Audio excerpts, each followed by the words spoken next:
Cinema తీసే అవకాశాలైతే ఉన్నాయి. ఎందుకంటే ఈ మధ్య కాలంలో 'ఐబొమ్మ రవి' వెరీ పాపులర్ అయ్యాడు. అతను చూడ్డానికి కూడా బాగున్నాడు. అతన్నే పెట్టి కూడా సినిమా తీయొచ్చు. కాకపోతే అతను జైల్లో ఉన్నాడు కాబట్టి కష్టం అవుతుంది. బెయిల్ వస్తే మాత్రం చేయొచ్చు. ఏదేమైనా అతని తరపున ఆల్రెడీ అడ్వకేట్లు కూడా రంగంలో దిగారు. చాలామంది వాలంటరీగా కూడా అడ్వకేట్లు మేము ఫ్రీగా నీ తరపున ఆర్గ్యూ చేస్తామని జైలుకి కూడా వెళ్తున్నారు. కానీ రవి ఇప్పటివరకు ఏ అడ్వకేట్‌ని కలవట్లేదు. జైల్లో కూడా ముభావంగా ఉంటున్నాడు. కలివిడిగా ఖైదీలతో కలవట్లేదు. సైలెంట్‌గా ఉంటున్నాడు. నిశ్శబ్దంగా ఉంటున్నాడు అనేది చెప్తున్నారు. ఈ సందర్భంగా రవికి సంబంధించిన పర్సనల్ విషయాలు కూడా చాలా బయటకొచ్చాయి. ముఖ్యంగా అతను ఎక్కడ ప్రేమించాడో ఆ విషయాలు కూడా బయటకొచ్చాయి. రవి ఏందంటే 39 ఏళ్ళు అతనికి. బీఎస్సీ కంప్యూటర్స్ చదివాడు. దాని తర్వాత అతను స్పెషల్ కోర్సెస్ సెక్యూరిటీకి సంబంధించి ఎథికల్ హ్యాకింగు ఈ కోర్సులు చేశాడు అమీర్పేట ఎస్ఆర్ నగర్ ఏరియాలో. చేస్తున్నప్పుడు ఇతను అక్కడ ఒక అమ్మాయి పరిచయం అయింది. ఆ కోచింగ్‌కి వచ్చిన అమ్మాయి. ఆ అమ్మాయితో ప్రేమలో పడి ఆ అమ్మాయి కూడా ఇతన్ని ప్రేమించింది. పెద్దలకి చెప్పి ఇద్దరు పెళ్లి చేసుకున్నారు. సో, పెళ్లి చేసుకున్నాక ఒక పాప కూడా పుట్టింది. అయితే ఆ అమ్మాయి గానీ, వాళ్ళ అమ్మ గానీ రవిని బాగా అవమానకరంగా మాట్లాడేవాళ్ళు. ఎందుకంటే ఆ అమ్మాయి వాళ్ళ అక్క, బావ అమెరికాలో ఉండి బాగా డబ్బులు సంపాదిస్తున్నారు. ఇతనేమో డబ్బులు సంపాదించట్లేదు అని ఇతన్ని అవమానకరంగా మాట్లాడడం. అలాగా వాళ్ళిద్దరి మధ్య గొడవలు పెరిగాయి. ఈ లోపల పాప పుట్టింది. ఈ గొడవలో నుంచి వాళ్ళు విడిపోయారు. లీగల్‌గా విడాకులు రాలేదు గానీ వీళ్ళు విడిపోయి పాపని ఆమె తీసుకెళ్ళిపోయింది. నువ్వు పాపను పెంచలేవు, నువ్వు అసమర్థుడు అన్నట్టుగా. దాంతో ఇతను బాగా హర్ట్ అయ్యాడు. ఒక పక్క వాళ్ళ అమ్మ 20 ఏళ్లకు ముందే వెళ్ళిపోయింది. ఆమె వాళ్ళ నాన్నతో విడిపోయి వెళ్ళిపోయింది. సో, రవి అలాగా ఒక నాన్నతో కనెక్షన్ లేదు. ఇటు భార్య వెళ్ళిపోయింది. తను అసమర్థుడు, చేతగానివాడు అన్న ఒక ముద్ర పడింది. దీని నుంచి అతను బాగా గాయపడ్డాడు. దాని నుంచి ఎలాగన్నా డబ్బు సంపాదించాలి కసిగా అని అతను నిర్ణయించుకొని తనకున్న స్కిల్స్‌ని దృష్టిలో పెట్టుకొని తను సినిమాల్ని గానీ పైరేట్ చేస్తే మనకు డబ్బులు బాగొస్తాయనే యాంగిల్‌లో అతను సినిమా పైరసీ అనేది మొదలుపెట్టాడు. తను మంచి వెబ్ డిజైనింగ్ కోర్స్ అవన్నీ కూడా బాగా చేశాడు. మంచి వెబ్ డిజైనరు.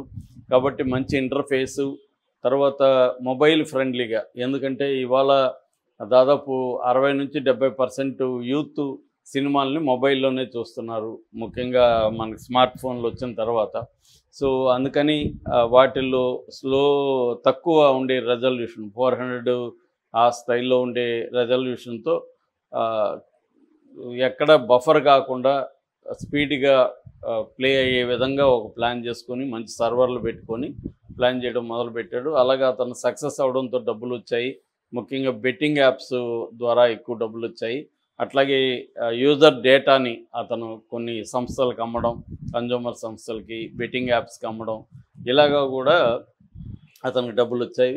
అలా ఆ డబ్బులతో అతను ఇక్కడ పౌరసత్వం వదులుకొని కరేబియన్ ఐలాండ్స్‌లో పౌరసత్వం డబ్బులతో కొనుక్కొని అక్కడి నుంచి ఫ్రాన్స్‌లో ఉండడం, నెదర్లాండ్స్‌లో కూడా అతనికి ఇల్లు ఉందని చెప్తున్నారు. అలాగా ఉన్నప్పటికి కూడా అతను కూతురు ఉంది కాబట్టి కూతురంటే తనకిష్టమని చెప్తున్నారు. కలవడానికి ట్రై చేసేవాడు కానీ వాళ్ళ భార్య కలవడానికి ఒప్పుకునేది కాదని చెప్తున్నారు. అలాగా అతనికి ఇక్కడ కూకట్పల్లిలో రెయిన్బో విస్తాస్ అనే అపార్ట్మెంట్లో ఒక ప్లాట్ ఉంది. అక్కడికి ఏ దేశంలో ఉన్నా 2 నెలలకు ఒకసారి వచ్చి ఇక్కడ కొద్ది రోజులు ఉండిపోయేవాడని చెప్తున్నారు. కానీ అతని గది అవన్నీ చూస్తే పోలీసులు ఫ్లాటు చాలా డర్టీగా ఉందని, క్లీనింగ్ లేదని చెప్తున్నారు. ఎందుకంటే అతను పని మనుషులను పెట్టుకుంటే తన వ్యవహారాలు ఇక్కడ కూడా అతనికి కొన్ని వందల హార్డ్ డిస్కులు ఇవన్నీ ఉంటాయి, సిస్టమ్స్ ఉంటాయి. ఇక్కడ నుంచి కూడా ఆపరేట్ చేస్తాడు అతను.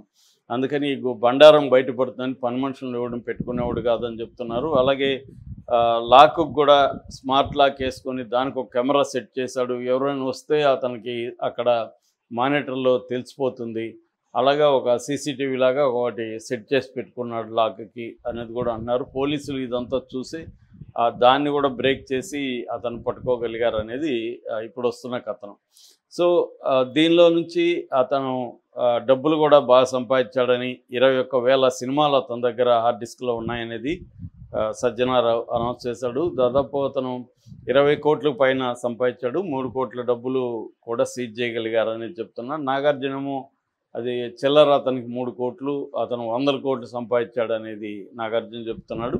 ఏదేమైనా ఇవన్నీ కూడా ఆరోపణలే, కోర్టులో తేలాల్సి ఉంది. అతని మీద ఐపీసీ అంటే ఐపీసీ అంటే బిఎన్ఎస్ చట్టం కింద, తర్వాత కాపీరైట్ యాక్ట్ కింద, ఐటీ చట్టం కింద, ఇన్ఫర్మేషన్ టెక్నాలజీ చట్టం కింద అయితే ఈ 3 చట్టాల కింద కేసులు అయితే నమోదు చేశారు. ఇప్పుడు ఈడీ కూడా ఎంటర్ అయింది. ఈడీ కూడా సమాచారాన్ని అడిగింది. ఎందుకంటే ఇతనికి బెట్టింగ్ యాప్స్ నుంచి డబ్బులు వచ్చింది కాబట్టి బెట్టింగ్ యాప్స్ మీద ఈడీ ఎప్పటి నుంచో కొరడా జల్పించి పనిచేస్తుంది కాబట్టి ఇది ఏమన్నా మనీ లాండరింగ్ జరిగిందా అన్న యాంగిల్లో డేటా తెప్పించుకున్నారు. అది కానీ వాస్తవం అయితే మాత్రం ఇతనికి బెయిల్ ఇప్పుడిప్పుడు వచ్చే అవకాశం లేదు. ఎందుకంటే పిఎంఎల్ఏ చట్టం కింద ఇతన్ని బుక్ చేసే అవకాశం ఉంది. ఏదేమైనా కొంతకాలం అయితే జైల్లో ఉండాల్సిన పరిస్థితి. అది తర్వాత కోర్టుల్లో అది ప్రూవ్ అవుతుందా లేదనేది చూడాలి. ఎక్కువ మంది అడ్వకేట్లు చెప్తున్నది ఏమంటే ఇది ప్రూవ్ అయ్యే పరిస్థితి ఏం లేదు. ఎందుకంటే అతను ఓటీటీలో వచ్చిన సినిమాలు పెట్టాడు తప్ప థియేటర్లో కాపీ చేసింది ఏం లేదు. ఓటీటీ సినిమాలో అసలు ఐబొమ్మ అతనిదాన్ని ప్రూవ్ చేసే వ్యవహారం కూడా ఏమీ లేదు పోలీసుల దగ్గర. అతను ఐబొమ్మ నాది కాదంటే కోర్టులో ప్రూవ్ అయ్యేది కూడా ఏముండదు అనేది చెప్తున్నారు. అతనిదాన్ని ఎలా చెప్తారు ఐబొమ్మ? ఎందుకంటే అతను అరెస్ట్ అయినా కూడా ఇప్పుడు ఐబొమ్మ 1 అనే ఒకటి వచ్చింది. ఐబొమ్మ 1 మీద క్లిక్ చేస్తే అది మూవీ రూల్స్కి వెళ్తుంది.